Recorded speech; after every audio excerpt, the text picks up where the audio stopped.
पागल हो चुका है। वो अपने क्या बोलता है देख रहे हैं पहले।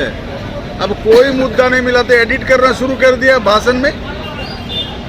और भाषण में एडिट क्या कर रहा है कि भुइयां और चौहान को हम मेरे मुंह से कभी निकल सकता है। हम लोग पढ़े लिखे लोग हैं, एक शब्द आज तक नहीं निकला कभी गलत।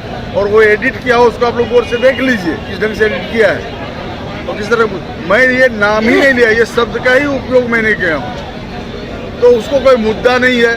अब उसका तो क्या है, लोडिंग में जो कमा रहे थे 8,000 रुपया ट्रक पर, ये जो मुंशियाना के नाम पर रंगदारी ले रहे थे 5,000 रुपया, लिफ्टिंग के नाम से ले रहे थे 10,000 रुपया, डीओ सारा बेच रहे थे, मोनोपोली कर रहे थे, ये बंद हुआ।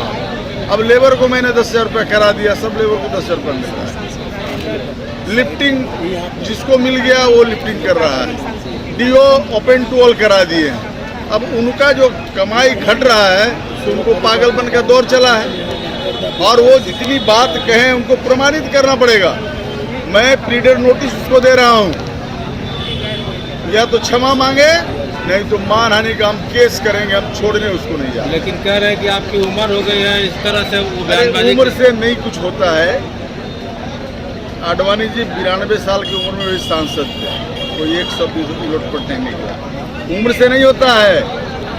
दुल्लू महतो जी कोई स्कूल में गए हैं, कोई कॉलेज में गए हैं, उनका क्वालिफिकेशन क्या है? मोदी वाला क्वालिफिकेशन, पहले एमए फिर बीए, तो मैट्रिक तो पास किए ही होंगे, वही क्वालिफिकेशन उसका। कहीं नहीं बोलेंगे उल्टा पुल्टा। वो थाना को इलाज तो मैं कर रहा हूँ, मैं इलाज कर रहा हूँ। उनका दिमागी संतुलन ठीक कर देंगे। अब इंतजार करिए, थोड़ा सा समय लगा है और बहुत उपलब्धि वहाँ गेन हुआ है। अभी जानते हैं वहाँ गरीब लोगों का दर्दा मोजा में 300 एकड़ जमीन घेर लिया, किनारे किनारे लेके बाउंड्री वाल मार दिया।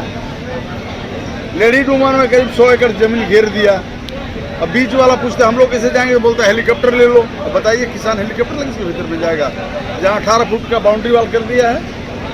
तो मानसिक दिवालियापन उसका है कि मेरा है, उसको हवस हो गया पैसा। एक धाम बनाए हुए हैं, चिटाई धाम, वो रोजगार का धाम है। चिटाई धाम नहीं है, वो रोजगार का धाम है, ब्लैक मनी छुपाने का धाम है। वहाँ भी जमीन लूट रहे हैं। वो रोज मारपीट हो रहा है, कैसा कैसी हो रहा है। अब जब प्रशासन थोड़ा दबाव बना रहा है तो बोला हमारी बात नहीं सुन रहे हैं। रघुवर के टाइम में जो बोलते थे वही सुनता रहा, अब तो नहीं सुनेगा ना। कह रहे कि थाना आपका फूल बना के रखा है। थाना को नहीं, देखिए थाना के दम पर जलेसर महतो नहीं है। जलेसर महतो जनता के दम पर है, जलेसर महतो मजदूर के दम पर है, जलेसर महतो किसान के दम पर है। बाघमारा की जनता ने जो स्नेह प्यार दिया है उसके दम पर है। जो लोग आज जयंती मना रहे हैं उन लोगों को पहले देखिए, आप फोकस करिए उसको। सब गांव के भोले भाले सीधे साधे जो धरती से जुड़े हुए हैं और सन ऑफ सॉइल जो लोग हैं, और सन ऑफ सॉइल का मतलब समझते हैं मजदूर और किसान